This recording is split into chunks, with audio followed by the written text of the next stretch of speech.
이제 선교사님들이 앵콜을 할 텐데 큰일 났네요. 제2회곡을 준비를 안 해서. 우리가 세부 지역의 한인 선교사 협의회 교파를 초월해서 그 조그마한 섬 한에만 선교사님들이 한 45명 정도 있다고 그래요. 많은 거죠. 필리핀 전체가 아니라 필리핀 내 한 3,000명 이상 있을 텐데 그 중에서 세부 워낙 휴양지라서 그러는지 45명 정도 있다는데 1년에 한 번씩 총회를 합니다. 그 총회의 현 회장이 제 후배인데 저를 총회 때 3일간 이제 집회를 하는데 저보고 와서 3시간 말씀을 전해달라 이래서 가게 되었습니다. 그래서 12월 11일, 12일, 13일 날은 아침 먹고 헤어지는 날이라서 제가 월요일 날 저녁 개회 예배 설교하고 그 다음 날 오전 예배 세미나 인도하고 그 다음 둘째 날 저녁 예배 설교하고 이렇게 3차례 말씀을 증거해요. 근데 사실 매년 회장이 그게 하는 건데 뭐냐면 회장이 강사를 섭외해가지고 그 강사가 선교사님들 모일 때 쑥씩 제공하고 말씀 전해주고 자비량으로 그런 사람이. 그래서 개교회 목사가 어디 다른 교회 부흥회 가면 교통비, 강사비 다 받아요. 한 몇백 되죠. 받는데 이건 거꾸로 선교사에게 자비량으로 가서 그들 쑥식비 다 대주고 몇백만 원 더 쓰고 오는 거죠. 그래서 마이너스인데 하나님은 플러스보다 마이너스를 기뻐하세요. 그리고 예수의 교회가 뭔데 이 일에 쓰임 받을 수 있어요. 이건 기적이고 은혜이고 축복이에요. 그래서 세부 3박 4일 놀러 가는데 한 5, 60만 원이면 가겠지만 이번에 가시는 분들에게 제가 한 150만 원, 보통 50만 원 내고 또 리조트가 하룻밤에 한 200불 가요. 달러가 비싼 거죠. 하룻밤 자는데 26만 원짜리 3박 하다 보니까 비싸잖아요. 선교사님들 좋은데 모셨는데 전례에 의해서 선교사님들이 한 30명 정도 참석한답니다. 근데 이번은 나한테 명단을 보냈는데 42명이 등록했어요. 왜냐? 리조트가 좋아서. 선교사님들이 많이 신청했어요. 그리고 우리 교인들이 저까지 포함해서 13명이 가요. 그래서 55명이 한 장소에서 먹고 2박 3일 동안 집회하는데 제가 광고했다시피 가 있는 동안에 누가 선교사님들 집회 중간중간 브레이크 타임 간식 시간에 두리안도 까서 망고도 까서 대접하고 제가 메시지하는 시간에는 또 저를 위해서 그 다음에 선교사님들을 위해서 중보하면서 기도해주고 그렇게 하면 좋겠다. 그래서 보통 여행 경비에 2-3배를 더 들여가면서 저를 그리고 하나님의 나라를 섬겨주시기 위해서 따라가시는 분들에게 제가 정말 고맙습니다. 우리 교회의 자랑은 이런 게 우리 교회의 자랑이다.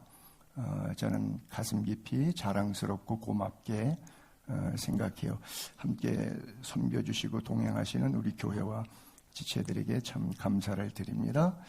오늘 이렇게 추수감사주일 한 해를 돌아보면서 하나님의 주신 은혜 기억하고 예배하는 마음으로 영과 진리로 또 이렇게 강단 꽃꽂이도 해주시고 또 여기다가 이렇게 과일도 이렇게 진설해서 하나님이 주신 모든 것들을 하나님께 영광 돌리는 마음 표현해 주셔서 감사합니다. 자, 오늘 하나님의 말씀 마태복음 13장 18절부터 23절까지 저와 여러분이 한 절씩 교독할게요. 제가 먼저 18절을 읽습니다. 그런즉 씨 뿌리는 비유를 들으라.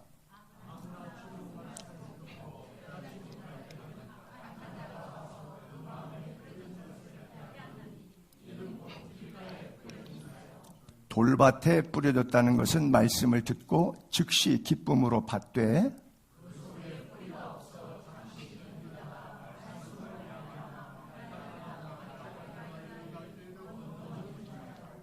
가시떨기에 부러졌다는 것은 말씀을 들으나 세상의 염려와 재물의 유혹에 말씀이 막혀 결실하지 못하는 자요.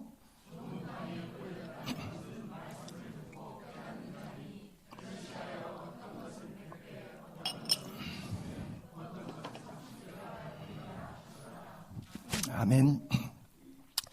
오늘 PPT 프로젝트가 이쪽에 좀 망가진 거, 아마 선잭만 다시 뺐다가 다시 꼽으면 리셋하면 작동될 것 같은데, 어쨌든 이쪽 화면만 띄우니까 여러분들이 혹시 앞사람과 시각적인 장애가 되면 한 10cm, 20cm 자리 살짝 옮겨 앉으셔도 좋겠습니다.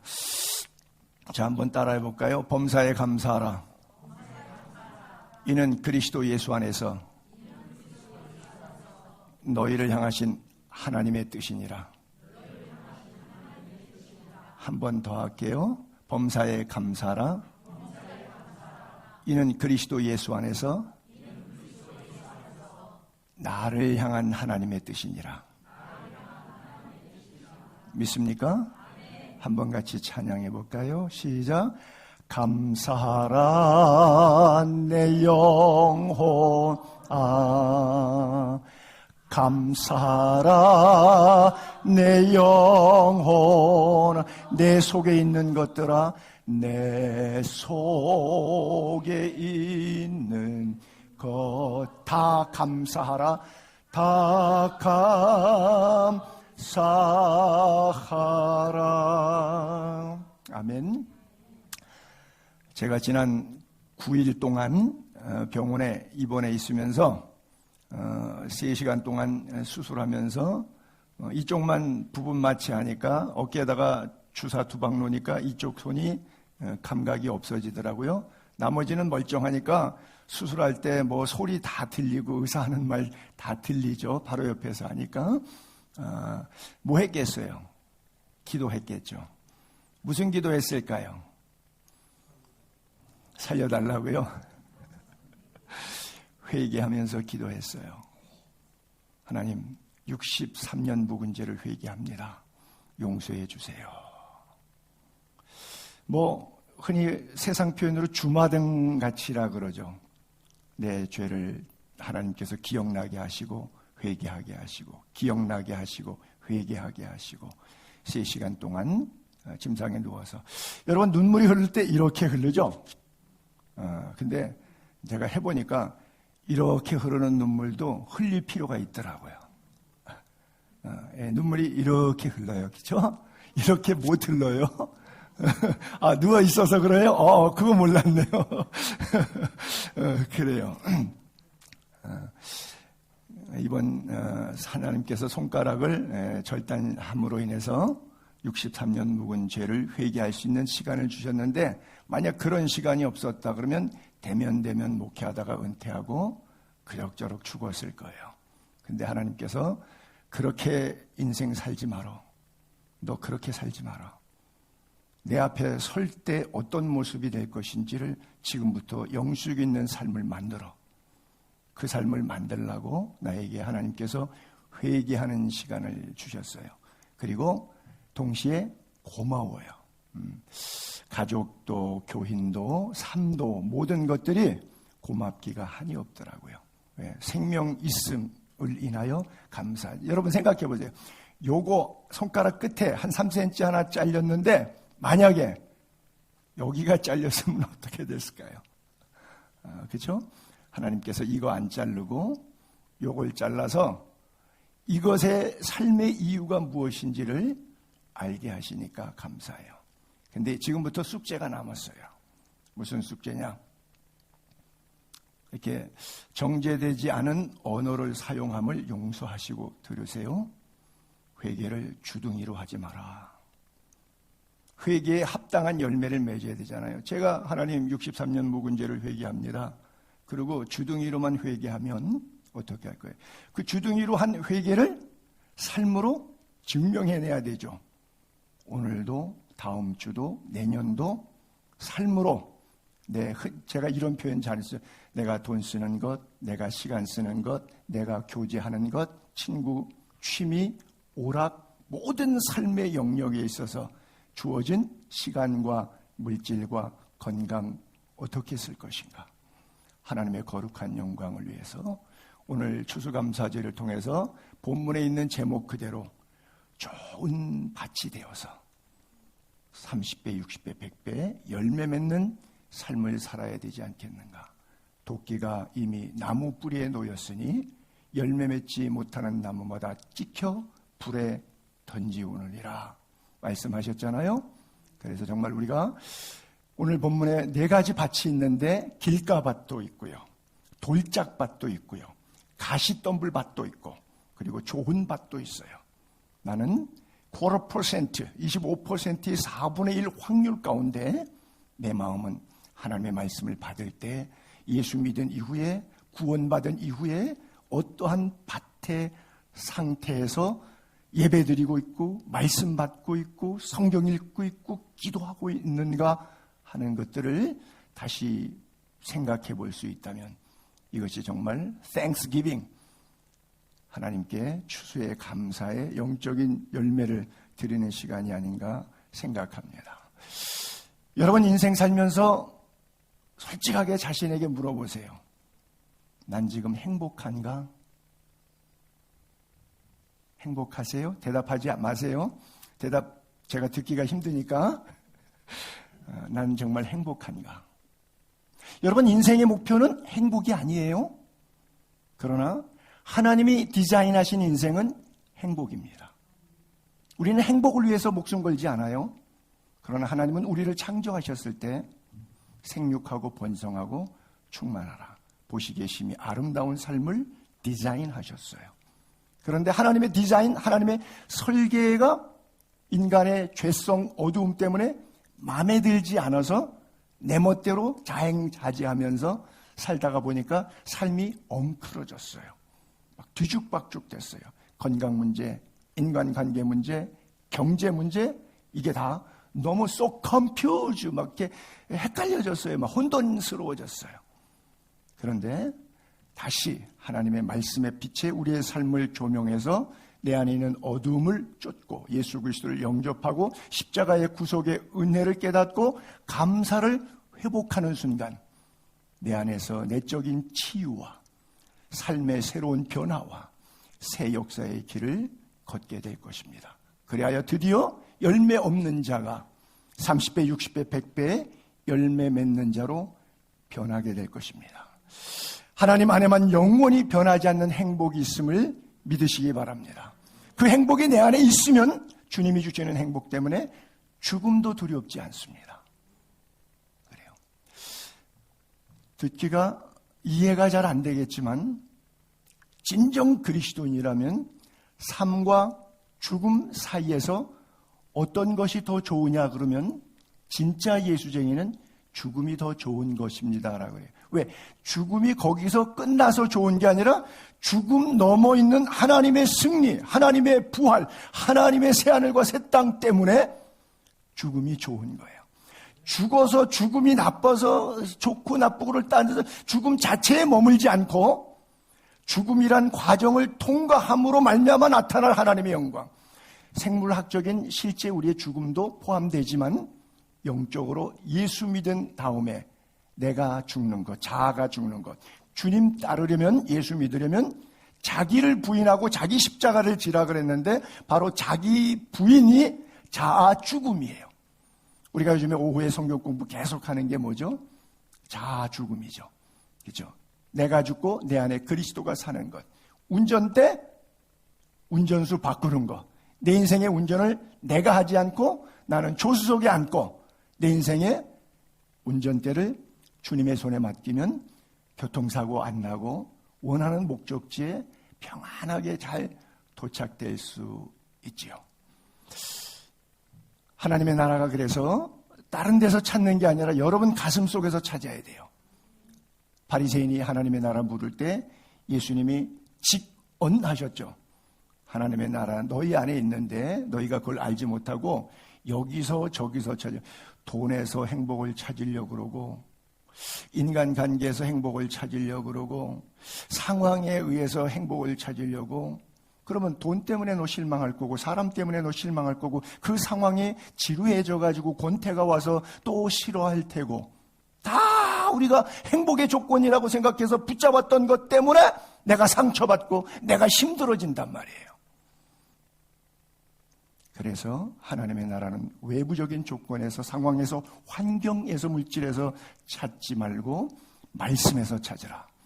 하나님의 말씀에서 찾으라. 하나님 나라를 소유할 수 있게 되기를 바랍니다.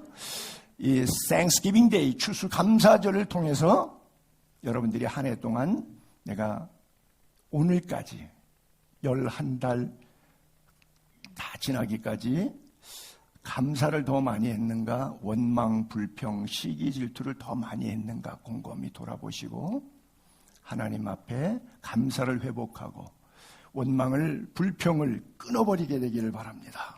그래요.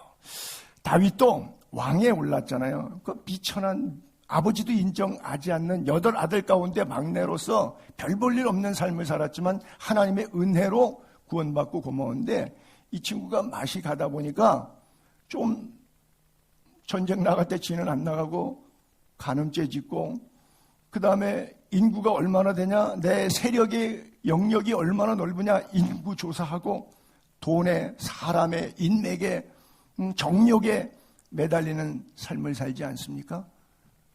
깨달았어요. 그래서 시편 103편에 자기의 영혼에게 강력하게 2가지 명령을 내립니다. 내 영혼아! 내 영혼아! 첫째, 여호와를 예배해라. 찬송하고 축복하고 여호와를 예배해라. 예배를 잃어버린 자의 삶은 타락의 지름길이 되는 겁니다. 그래서 예배를 회복하자. 내 영혼아! 예배를 회복해라. 2번째, 너 하나님께서 비루한 다윗을 어떤 자리에 세워줬어요? 왕의 자리에 세워줬어요. 그 모든 은혜를 잊어버리니까 쓸데없는 짓을 하고 타락하고 부패하고 범죄하지 아니하고 간음죄 짓고 살인죄 짓지 않느냐? 첫째, 예배의 회복, 그리고 감사의 회복. 내 영혼아 예배해라. 내 영혼아 감사하라.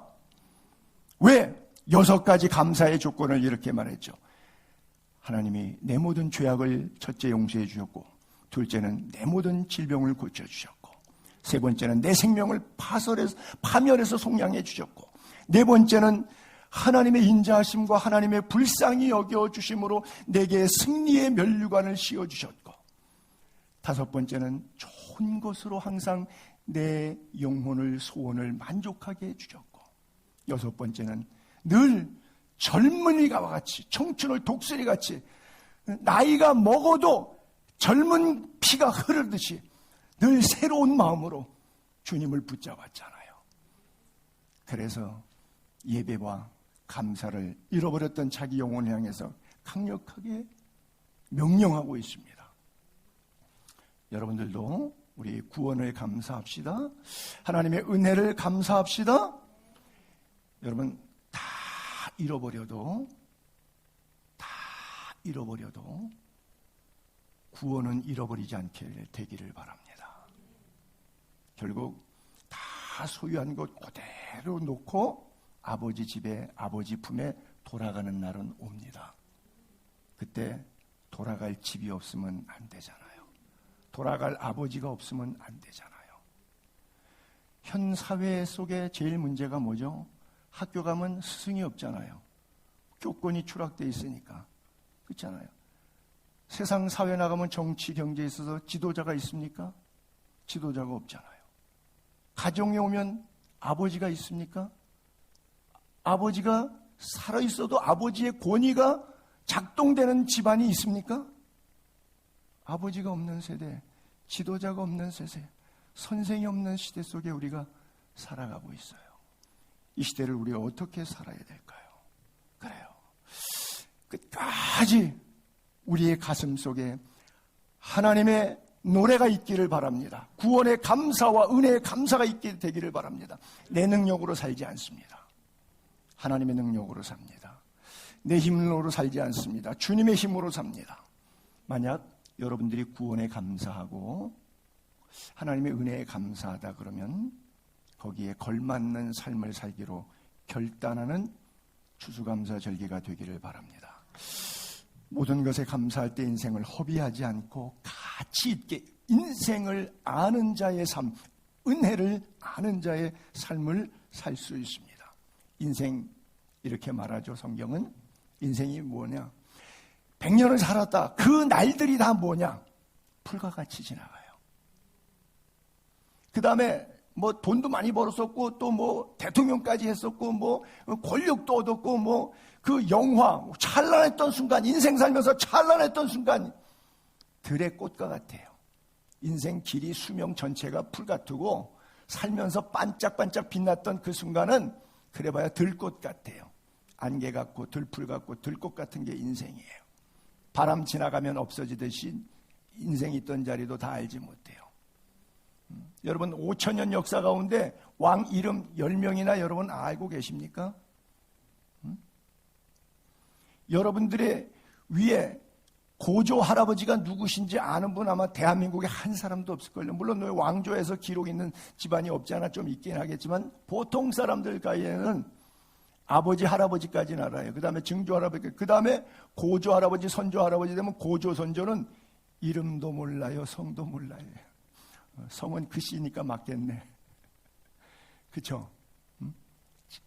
다 알지 못하고 지나가는 거예요. 그러나 여호와의 인자하심은 자기를 경외하는 자에게, 자기를 예배하는 자에게 하나님은 알파와 오메가로 영원부터 영원까지, 그리고 하나님의 그 공의를 우리 가정의 자손의 일이까지. 우리가 그런 표현 많이 쓰잖아요. 믿음의 명문 가정. 믿음의 명문 가정이 뭐예요? 할아버지 때부터 손자까지 변함없이 하나님을 예배하는 믿음. 그렇죠? 자손의 영원부터 영원까지. 그 어떤 사람 언약을 지키고 말씀대로 사는 것, 법도를 기억하는 사람, 그리고 그것을 행동으로 실천하는 사람, 지키고 기억하고 행하는 자에게로다 그랬어요. 우리의 모든 인생의 시간표는 하나님의 시계로 환산하면 100년을 넘게 산다고 한들 1초도 안 되는 시간입니다. 하루가 1000년 같고 1000년이 하루 같은 하나님 앞에 우리의 시간은 정말 안개와 같고 들풀과 같고 들의 꽃의 영광과 같은 거예요. 그러나 하나님을 예배하는 자, 하나님을 경배하는 자, 하나님께서 끝까지 붙드신다고 약속하고 있습니다. 여러분들의 삶 가운데 영과 진리의 예배가 온전히 회복되는 삶을 나날이 살아가시기 바랍니다. 주일 예배도 중요하고 일주일 동안의 삶도 중요합니다. 사실은 비중에 있어서 주일 예배는 1시간 예배하는 거고요. 나머지 일주일은 6일과 23시간 플러스 23시간 예배하는 거예요. 그래서 일상의 예배, 은혜의 생활화가, 삶의 예배가 너무나 중요합니다. 지금 대한민국에 막 급성장해서 앉을 자리가 없을 정도로 교회가 제일 크게 부흥되는 교회가 부산에 있는데, 세계로 교회라고, 아마 코로나 때 뉴스에서 문매를 무지기수로 맞아서 기억하시는 분들이 있을 거예요. 손현보 목사님이라고 한 5,000명 되는 교회인데, 그 교회는 절대 우리는 예배 포기할 수 없다. 그 목사님의 말이, 코로나 그 난리를 칠 때도 백신 갖고 패스했고 어디는 가느냐? 식당은 가서 마스크 벗고 밥 먹어요. 1시간씩. 커피숍은 가요. 그래서 커피하고 케이크 먹는다고 마스크 열고 2시간씩 먹고 대화하고 다 해요. 근데 교회에서는 뛰어앉기 하면서 마스크 써도 안 되는 시대였어요. 그죠? 뛰어앉기 하고 마스크 써도 예배는 안 돼. 근데 식당에서는 1시간, 2시간, 커피숍에서는 뛰어뛰기도 뛰어앉기도 안 하고 그냥 옆에 같이 앉고 맞은편 앉아서 마스크 벗고 먹고 대화 다 돼. 이거는 종교 박해죠. 있을 수 없는 일이죠. 이거는 아니다. 그래서 법정 투쟁까지 하고 많이 싸웠는데 그 교회 폐쇄당했어요. 그래서 구청에서 와서 딱지 붙여갖고 예배당 이거 뜯고 들어가면 큰일 나는 거죠. 그래서 교회 마당에서 예배 계속 드렸어요. 뭐 300명, 500명, 뭐 믿음이 있는 사람들은 왔고 5천 명 교인 가운데 한 10분의 1 믿음 있는 사람들은 오시고 90% 무서운 사람들은 못 오시고 하여간 그래서 예배를 쭉 드렸어요. 그때 예배를 드리면 300만 원 행정명령 페널티 받았습니다. 아마 아시는 분들은 아실 거예요. 그래서 그 교회 교인 한 분이 매주 감사원금을 300만 원씩 내는 거예요. 왜? 예배 드리자. 예배 300만 원이 아니라 3천만 원이라도 가치가 있는 게 예배인데 그까짓 거 300만 원 때문에 예배 못 드리냐? 그러면 하나님의 법과 세상의 법이 충돌했습니다. 교인들도 목사들도 욕합니다. 교회가 본이 돼야지 그렇게 불법을 하면 되냐고. 그래서 교회도 목사도 교인들도 다 돌 던졌습니다. 그 교회 세상으로부터 돌 맞고 페널티 당하고 교회 문 폐쇄 당하고 우리 교인들 사이에서 돌 던짐을 당했어요. 그런데 왜 지금 제일 부흥하는 교회일까요?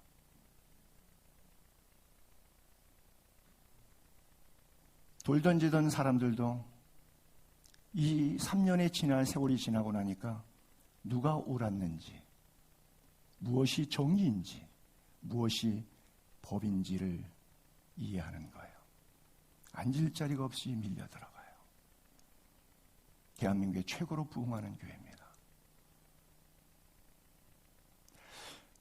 물론 찬바람이 한번 또 불면 어떤 현상이 올지 알 수 없지만 편안해지니까 예배하는 거 누구나 할 수 있어요. 돈 생겨서 감사원금 하는 거, 좋은 일 있어 감사하는 거, 좋은 차 사고, 좋은 집 사고, 좋은 옷 사 입고, 우리 애들 잘 되고, 뭐 다 좋아해서 감사하는 것. 제가 그랬죠. 암 걸리면 좋을 때 안 하셔도 된다고. 차 샀을 때 안 하셔도 돼요. 차 교통사고 났어요. 감사하세요. 암 걸렸어요. 진단받았어요. 감사하세요. 저도 손가락 잘렸다고 하나님께 감사했어요. 얼마나 감사해. 이거 안 잘렸으면 대면 목회하다가 죽을 뻔했잖아. 이걸 목회라고 앉아서 지 밥 먹고 앉아 있을 뻔했잖아. 교인들 사랑하는 마음, 사랑하지도 않으면서 사랑하는 척하고 쇼하면서 죽을 뻔했잖아. 나에게 옆으로 흐르는 눈물을 주신 하나님께서 그 옆으로 흐르는 눈물의 가치를 삶으로 증명해내야 되는 것이 나의 오늘 숙제예요. 주둥이로 회개는 했는데 한 주, 두 주, 한 달, 두 달 지나다 보니까 옛날로 돌아가서 손영삼 옛날이나 똑같아. 그러면 그건 주둥이 회개예요. 그 회개하고서는 50년, 30년째 예수 믿는 인간들은 다 가짜들입니다. 그렇게 예수 믿으면 안 돼요. 내가 바빠서 신학교 가고 교회 목회하고 AFC 선교회 쫓아다니고 뭐 사람들 만나고 제자들 만나서 뭐 선교사들 만나서 너무 바빠갖고 하나님이 말씀하셔도 내가 못 알아들어. 그러니까 하나님께서 9일 동안 침상에 눕혀놓으니까 내가 잘 알아듣잖아. 얼마나 잘 알아들어. 이것이 옳다, 이런 경험이 필요하다는 말씀을 하는 것이 아니라 우리 생애 가운데 이렇게 절기를 주실 때마다 유월절, 성탄절, 추수감사절 이런 절기를 주실 때마다 끊는 거예요. 다시 스톱, 잠시 멈춤하고 돌아왔던 길을 돌아보면서 잘못 살았던 삶을 하나님 앞에 회개하는 거예요. 주 앞에 잃어버렸던 감사를 다시 회복할 수 있게 되기를 바랍니다. 그래요. 참 이 세계로 교회를 보면서 저는 그런 생각을 했어요. 우리 한자 수고에 이런 말이 있거든요. 명장 밑에 약졸 없다. 장군이 위대하면 병사, 쫄병들까지 다 굉장히 강력해요. 참 좋은 교회입니다. 정말 존경스러운 목사님이고요. 그 교인이나 그 목사님이 참 너무 커 보여요. 세상에 돈 많이 벌고 권력갖고 대통령 이름은 커 보이질 않는데 왜 그렇게 그 교회는 커 보이고 그 목사님은 그렇게 커 보이는지. 우리 안에도 우리 공동체도 뭐 몇만 명이 모이고 몇십만 명이 모여서 큰 것이 아니라 말씀 앞에 목숨을 걸 수 있는 위대함이 있게 되기를 바랍니다. 우리 모두 하나님 앞에 심판대 앞에 섭니다. 며칠 안 남은 사람도 있을 수 있고 몇 년 안 남은 사람도 있을 수 있어요. 하나님 앞에 딱 섰을 때 자랑스러운 성도가 됩시다. 하나님이 손에 들고 계신 코로나 금면류관 손에 딱 들고 해같이 빛난다. 해같이 빛난다. 그것을 면류관 씌워주실 때 무익한 종이 마땅히 행할 것을 행한 것뿐인데 주님 이게 웬 은혜입니까? 무릎을 조아리면서 오히려 그 면류관 벗어서 주 앞에 내어드리는 겸손한 신앙인 다 될 수 있기를 바랍니다. 그래서 우리의 삶에는 영수증 있는 삶, 결과물이 있는 삶, 즉 좋은 나무가 되어야 돼요. 좋은 나무, 나쁜 열매 맺지 않습니다. 아름다운 열매, 못된 나무가 맺지 않습니다. 그런데 정말 좋은 아름다운 열매, 여러분들이 하나님 앞에 섰을 때 열매가 없으면 찍혀 불에 던져집니다. 여러분들의 열매로 여러분들을 알게 돼요. 자, 이제 인생의 가을이 다 지나고 겨울이 왔습니다. 그 겨울에 이 가을에 맺었던 열매를 하나님 앞에 내어놓습니다. 어떤 열매 갖고 계십니까?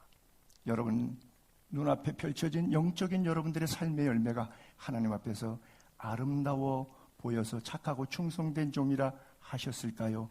아니 그러면 한 달란트 다떴던 자처럼 땅속에 묻어도 없기 때문에 악하고 게으른 종이라 내게서 떠나가라 슬피 울며 이를 갈미 있으리라. 여러분들에게 주셨던 삶의 탈란트 동일한 시간들 어떤 열매 결과물 가지고 계십니까? 오늘 성경 본문에 있어서 18절부터 23절까지 읽었는데 이것은 후반부에 풀어주시는 거고 전반부에 대해서 서론적으로 말씀하셨던 것이 4절로부터 9절인데 더러는 길가에 떨어진 것은 새들이 먹었다. 돌밭에 떨어진 것은 흙이 얕으니까 뿌리가 없어가지고 조금 자라다가 말라버렸다. 그리고 가시 떨기 위해는 가시가 전체 기운을 막아가지고 새싹이 뚫고 올라오지 못하게 막혀버렸다. 그리고 좋은 땅이었기 때문에 결실을 하게 되었다. 그러면서 9절에 뭐라 그러냐면 귀 있는 자는 들으라 그래요. 그리고 이제 18절 이후에 그 내용들을 풀어주셨던 9절이에요. 귀 있는 자는 들으라. 여기에 들으라라고 하는 말씀이 들으라는 게 아니에요. 행하라는 뜻입니다. 귀 없는 사람이 있나요? 귀땡이가 잘려나가도 소리가 들어옵니다. 귀는 다 있어요, 누구나. 근데 듣는 것이 중요한 것이 아니라 들으라라는 단어는 행하라라고 하는 단어예요. 우리가 말씀을 보게 되면요, 이 네 가지 씨뿌리 길가에 뿌렸을 때도 초록색 글자만 읽을게요. 천국 말씀을 듣고라고 듣는다는 단어가 나와요. 또 돌밭에 뿌렸을 때도 초록색을 보면 말씀을 듣고 이렇게 나와요. 그 다음에 가시떨기에 떨어졌을 때도 말씀을 들었다고 나와요. 그리고 좋은 땅에 뿌려졌을 때도 이 말씀을 들었다라고 나와요. 말씀을 듣는 건 다 똑같아요. 자, 여기에 앉아 계신 사랑하는 성도님들이 제 설교를 듣는 건 다 똑같으세요. 근데 어떤 분은 길가밭으로 들으시고 어떤 분은 돌짝밭으로 들으시고 어떤 분은 가시덤불 밭으로 들으시고 어떤 분은 좋은 밭으로 들으셔서 일주일의 삶으로 이것이 증명이 됩니다.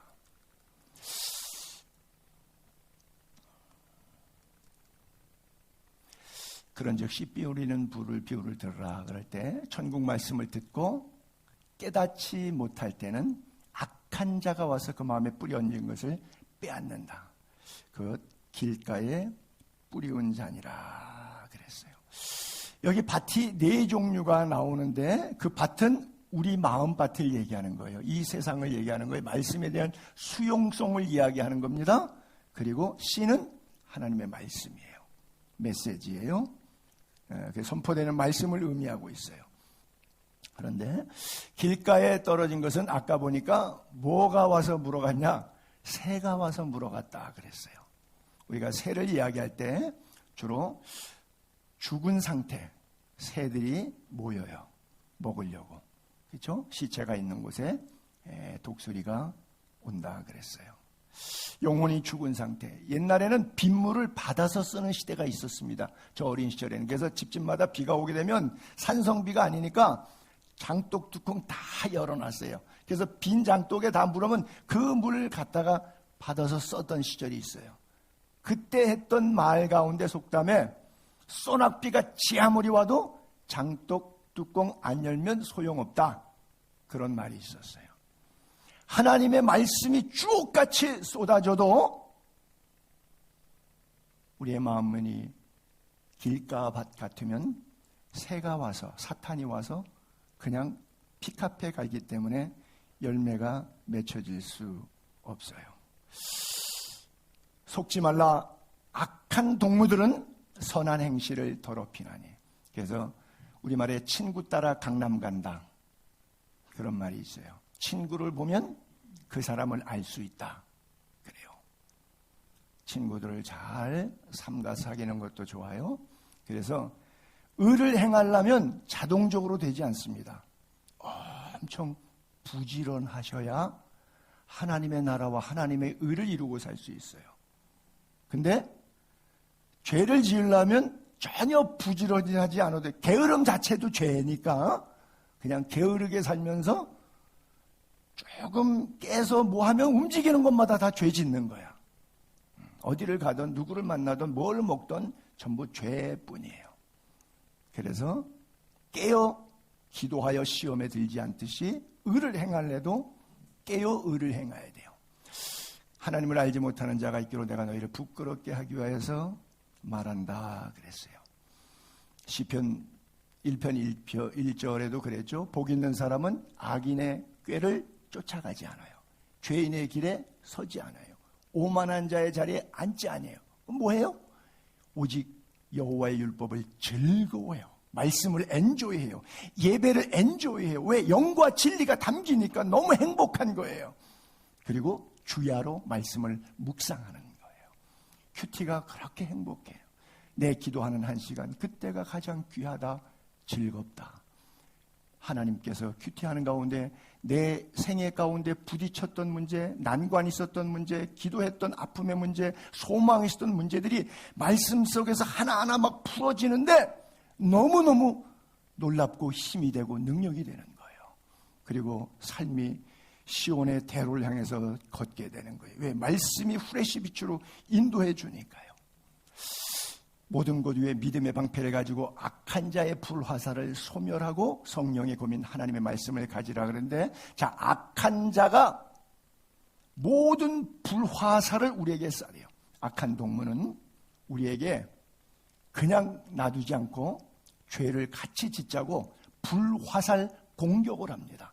근데 이것을 막을 수 있는 게 뭐냐? 믿음입니다. 할렐루야. 믿음의 방패. 믿음의 방패가 여러분 가운데 꼭 준비되어 있게 되기를 바랍니다. 그래요. 돌밭에 뿌려진 것은 여기도 말씀을 듣긴 들어요.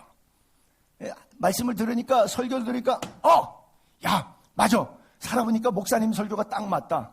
내 인생도 경험해서 그런 경험이 있었어. 너무 기뻐. 말씀을 들을 때 행복해. 이 자리에서 이 시간만.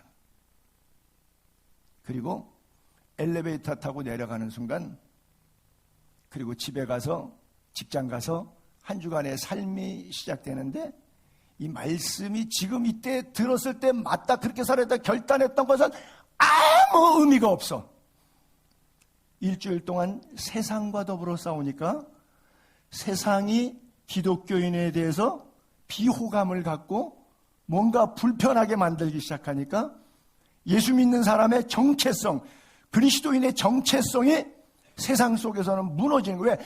세상 속에서는 세상 사람처럼 살아야 왕따 안 당하고 편안해. 세상에서 빛으로 살려면 온통 어두움인데 너무 눈에 튀어. 불편해. 말하고 행동하는 것도. 그러니까 같이 어둠에 묻혀버리는 게 훨씬 좋아. 교회 와서는 예수쟁이, 세상 나가서는 악한 동무와 짝하는 삶. 환난, 박해가 일어나면 그냥 갈대처럼 이리 바람 불면 이리 넘어지고 저리 바람 불면 저리 넘어지고 돈에 밀려, 사람에 밀려, 상황에 밀려, 직장에 밀려, 일에 밀려, 그저 밀려서 설교가 들으면 좋긴 좋아. 근데 이것을 계속해서 유지하는 힘이 없는 거예요. 왜? 뿌리 없는 신앙. 한국에도 뿌리 깊은 나무라고 하는 책방에서 월간지도 만들었었는데 좋은 샘토와 같은 글이었죠. 여러분, 신앙 안에 말씀의 뿌리가 깊이 내려져 있게 되기를 바랍니다. 다른 말로 하면 믿음 신앙생활에 약간 맷집이 필요해요. 이런저런 비바람이 나고 창수가 나도 흔들리지 아니하는, 사망의 음침한 골짜기를 가도 주님이 나와 함께 하신다고 하는 확신이 있어야 돼요. 내가 질병 때문에, 사업 때문에, 가정 때문에 어려워서 기도원에 가고 금식하고 목사님에게 중보기도 요청하고 막 믿음으로 살라고 몸부림칠 때 하나님께서 긍휼히 여겨주셔서 그 문제를 해결해 주셨어요. 숨 쉴만 하니까 약간 배불러 오니까 이제 살짝 나사를 한두 개 빼고 느슨하게 편안하게 살기 시작하는 거예요. 그래서 뿌리가 없기 때문에 넘어져요. 하나님이 회복시켜줘봐야 조금 있다가 내가 언제 그랬냐는 듯이 상황 따라, 입맛 따라, 물질 따라, 세상 따라 얄팍한 신앙생활하는 사람이 얼마나 많은지 몰라요. 21절에 보게 되면 뿌리가 없어 잠시 견디다가 라고 하는 단어가 써있죠. 저 잠시 견디다가 라고 하는 단어와 끝까지 견디다 라고 하는 단어의 차이가 무엇일까요? 때때로 우리가 교회 밖에 나가서 사회생활할 때 예수 믿는다는 것 때문에, 교인이라고 하는 사실 때문에 넌 크리스찬 소사이티에서 억울함을 당하거나 모해를 당하거나 미움을 당할 수도 있습니다. 그때 베드로가 나 예수 몰라 3번씩 부인했던 것처럼 부인하는 사람이 아니라 끝까지 믿음을 고백하는 자 될 수 있기를 바랍니다. 왜냐하면 여러분들이 얻은 구원은 그렇게 값싼 은혜가 아니에요. 십자가의 피값으로 보혈로 산 생명을 구원한 은혜이기 때문에 그렇게 값싸게 돈 몇 푼짜리 이런 게 아닙니다. 잠시 견디는 이런 믿음 생활 말고 끝까지 견디는 믿음 생활할 수 있게 되기를 바랍니다. 그래요. 그리고 세상이 불법으로 돌아가잖아요. 그리고 사람들의 사랑이 이기적인 사랑이잖아요. 말로는 사랑인데 이기적인 상황이야. 그러다 보니까 자기도 불법에 편승해. 이거 나만 이렇게 해봐야 손해지 시류가 이런 걸 다 어떻게 그래요. 그래서 불법 때문에 사랑이 식어져요. 근데 여기도 끝까지 견디는 자, 그리고 14절에는 이 천국 복음을 온 세상의 땅 끝까지 증거하는 선교적 사명을 감당하는 자, 이런 사람이 바로 끝까지 견디는 자라고 말씀하고 있어요. 뿌리 깊은 신앙. 그래서 누구든지 하나님의 말씀을 듣고 아 맞다 그렇게 살자 듣고 행하는 자, 반석 위에 예수 그리스도 위에 세운 집을 세운 지혜로운 사람. 그래서 그 사람에게도 인생 문제가 와요. 건강 문제가 와요. 인간관계 불편함이 와요. 또 건강 문제나 경제 문제에 어려움이 와요. 비 내리고 창수가 내고 바람이 불어요. 그 집에 막 부딪혀요. 내 인생에 막 휘청거릴 정도로, 감당하기 어려울 정도로, 마음이 무거울 정도로, 막 무너질 정도로 막 부딪혀 와요. 인생의 문제가 사면초가로 다가와요. 근데 서 있는 스탠스, 기초가 예수 그리스도예요. 복음이에요. 반석 위에 있기 때문에 무너지지 않아요. 근데 하나님의 말씀을 듣지만 반짝하고 잠시는 기쁘지만 행동으로 삶으로 증명해내지 않는 사람은 마치 자기 인생을 자기가 세운 거예요. 인생은 다 무너져요. 돈이 아무리 많고 권력이 아무리 많고 지식이 아무리 많아도 그 인생은 썩어요. 무너지는 거예요. 모래 위에 자기를 세운 사람은 어리석은 사람이에요. 그 사람도 똑같이 인생 살면서 여러분, 재벌, 현대, LG, 삼성, 그 재벌에게는 비 안 내리고 창수 안 나고 바람 안 붑니까? 더 불죠. 높은 곳으로 올라갈수록 바람 세기가 더 강합니다. 옛날에 그러더라고. 63빌딩 이렇게 지었는데 63빌딩에 태풍이 오면은 좌로 3cm, 우로 3cm, 그래서 전체 폭이 6m, 3m 하면 6m까지 이게 바람에 이렇게 움직인답니다. 이게 뻣뻣이 쓰면 바람에서 저항하다가 이게 무너진다는 거예요. 그래서 철빔으로, H빔으로 연결해서 세울 때 63빌딩이 3m, 3m까지는 토탈 6m 간격으로까지는 움직인다 그러더라고요. 높을수록 바람 더 타요. 그렇죠? 비바람 창수가 있지만 예수 그리스도가 내 인생의 주인인 사람과 내가 내 인생의 주인인 사람과 대하는 게 달라요. 그래서 많은 사람들이 자폭하잖아요. 그 사람 얘기해서 미안하지만 다 아는 얘기니까 우리 최진실 같은 분은 얼마나 유명 연합의 배우예요. 돈도 많죠. 그렇죠? 인기도 있죠. 근데 왜 자살할까요? 그런 얘기까지 하지만 하여간 62억인가 통장에 넣었대잖아요. 죽고 나니까 딸 둘에게 유산을 했는데 상속세하고 그러는데 62억이 통장에 있었는데 여러분 같으면 62억인데 초등학생 딸 둘 놓고 마음 힘들다고 자살하겠어요? 우리 송 권사님만 아니라고 고개 흔들고 다른 사람들은 전부 다 이거예요? 그래요. 높을수록 바람 타요. 나는 여러분들이 견고한 신앙 될 수 있게 되기를 바랍니다. 인생이 무너지는 비바람의 창수 속에도 예수 그리스도 오직 말씀만이 우리를 붙잡을 수 있음을 믿으시기 바랍니다. 교회가 못 붙잡아줘요. 목사가 못 붙잡아줘요. 돈이 못 붙잡아줘요. 여러분이 그렇게 믿었던 친구가 여러분 인생을 못 붙잡아줍니다. 하나님의 말씀만 붙잡게 되기를 바랍니다. 그래요. 가시떨기에 뿌려진 것은 여기도 말씀을 듣긴 들어요. 근데 설교는 굉장히 감동적으로 은혜가 돼서 좋았어요. 근데 집에 돌아가니까 떼꺼니가 없어.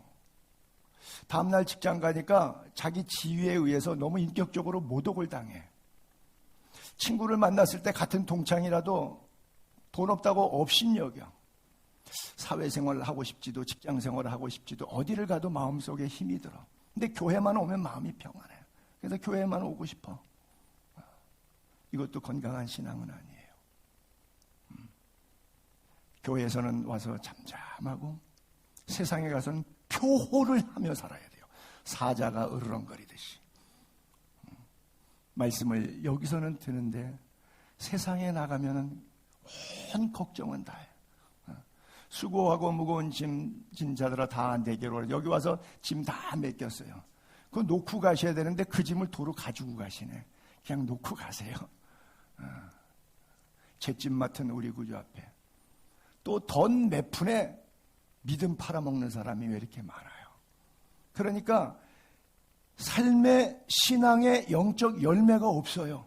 교회 50년 다녔는데 영적인 하나님 앞에 내놓는 열매가 없어요. 결실이.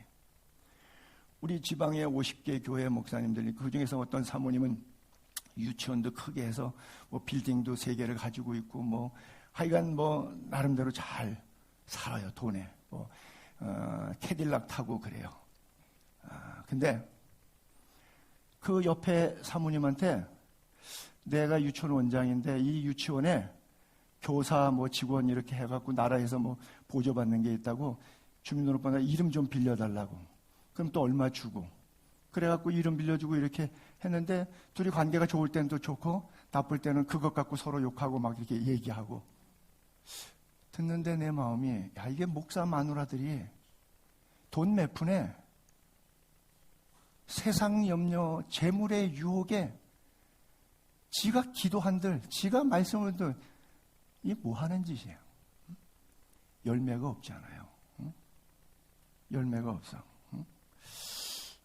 불법이 성행하니까 사랑도 식어지고 열매 없는 가시떨기. 여러분들이 믿음 생활 아무리 잘 하려고 해도요, 여러분 정신 바짝 차리세요. 조금만 불법을 행하면 그까짓 거 눈먼 돈인데 뭐 내 돈도 아닌데 뭐 내 것도 아닌데 이래가지고 판단 잘못할 수 있어요. 합법적인 테두리에서 벗어나지 않기를 바랍니다. 이렇게 표현해서 죄송해요. 다른 교인들 뭐 어떻게 살든지 제가 컨트롤할 수 없어요. 그런데 예수의 교회 교인들이요, 그렇게 살지 마세요. 여러분이 그렇게 살면 안 돼. 정말 예수 제대로 믿고 똑바로 믿다가 죽읍시다. 개판으로 믿지 말고. 하나님의 말씀이 이런 면에서 두려움이 느껴져야 돼. 우리 하나님, 사랑의 하나님, 무한대 은혜의 하나님인데 내가 말씀대로 지키면 당장은 손해보지만 손해가 아니에요. 합력하여 선을 이루시는 하나님의 채워주심을 공급하세요.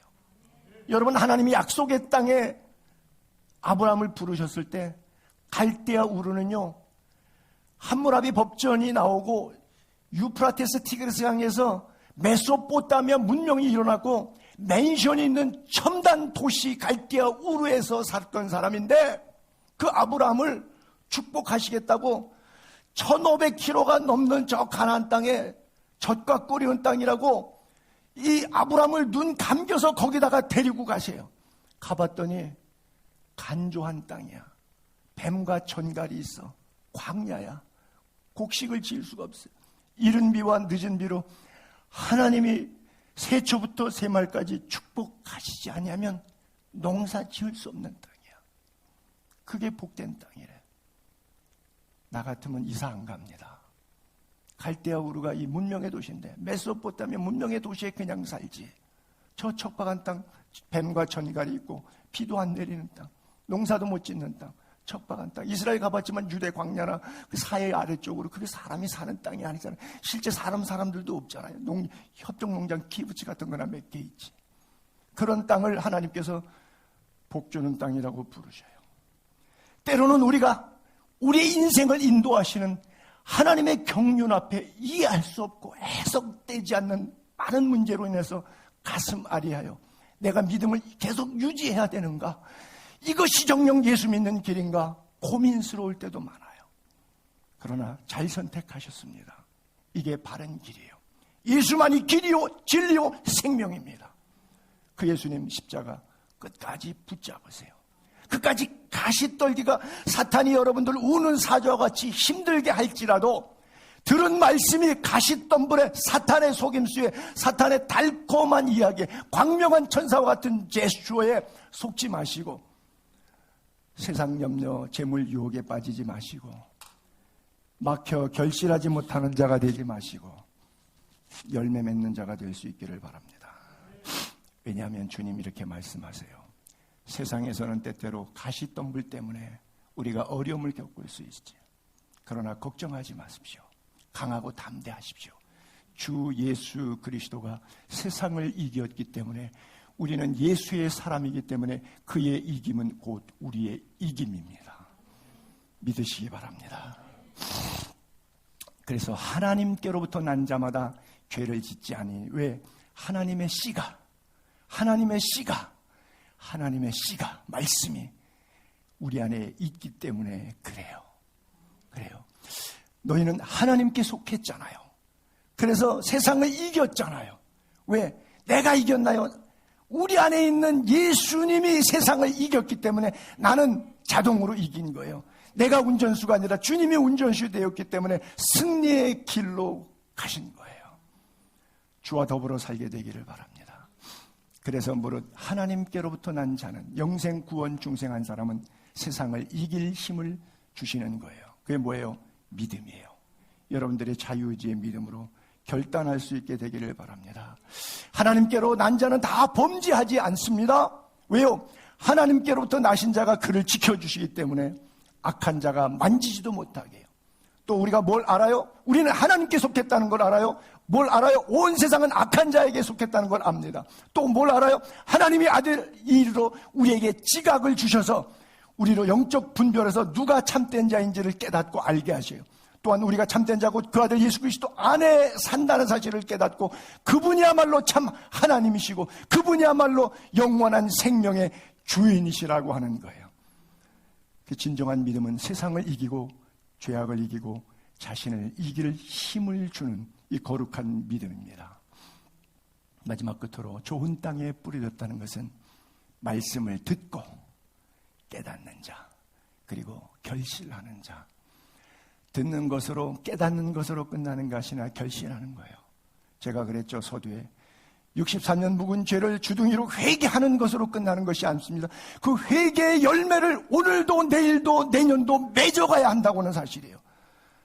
제가 120년이 넘도록 살지는 못하겠지만 63년 묵은 죄를 63년 동안 되갚을 정도의 마음으로 하루하루를 그렇게 살아가야 되는 거예요.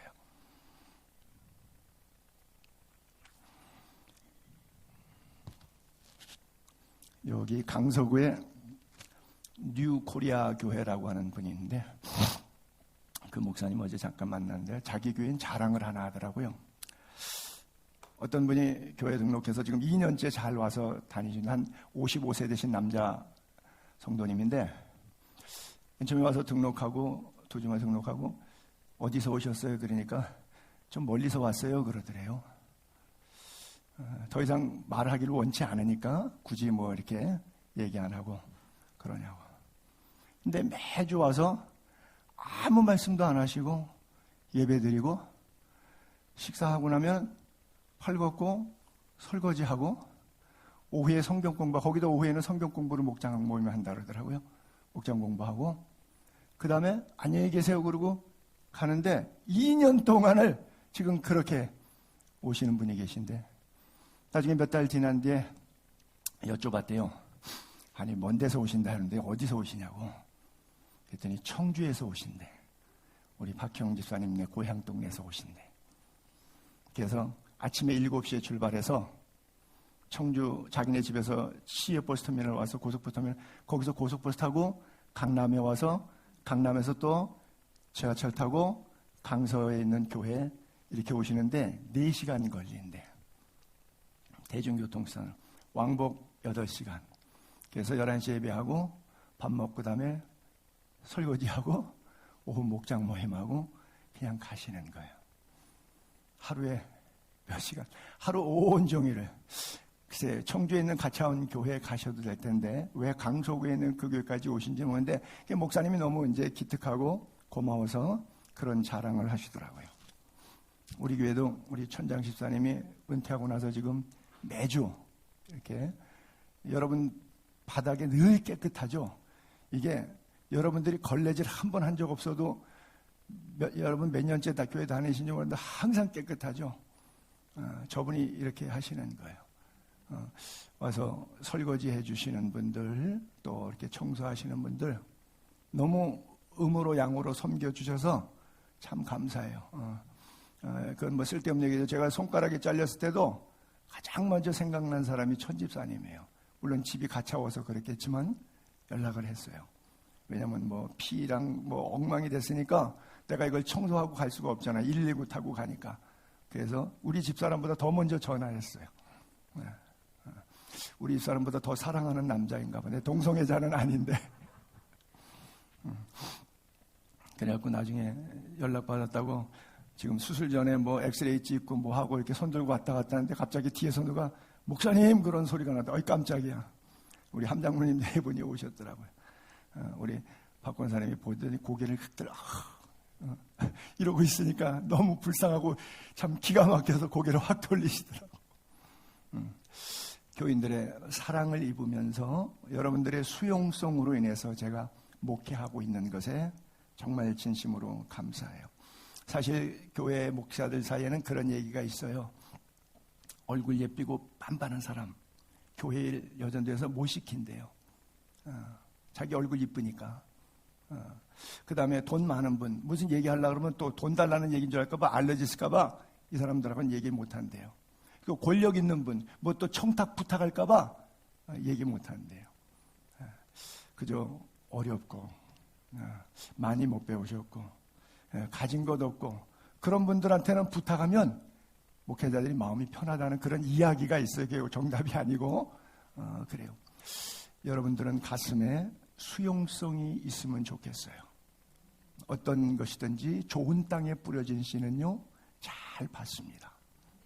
듣고 깨닫고 반응하고 열매가 나타납니다. 옥토가 되려면 반드시 밭을 갈아엎어야 돼요. 그래서 눈물을 흘릴 때가 있어요. 왜? 씨를 뿌리기 위해서. 그러나 정녕 기쁨으로 거두는 날이 옵니다. 울며 씨를 뿌리러 나갈 때가 있어요. 그러나 여러분 걱정하지 마세요. 기쁨으로 그 곡식단을 가지고 돌아올 때가 있어요.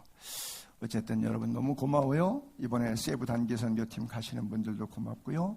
우리 미자립교회 세계 선교 또 그동안에 질그릇 모임이라든지 미자립교회 무료 성지순례라든지 또 우크라이나 전쟁, 터키 지진, 모로코 지진, 리비아 홍수 이런 처처에서 어려움이 있을 때마다 작은 교회지만 최선을 다해서 여러분들이 섬겨 주셔서 감사합니다.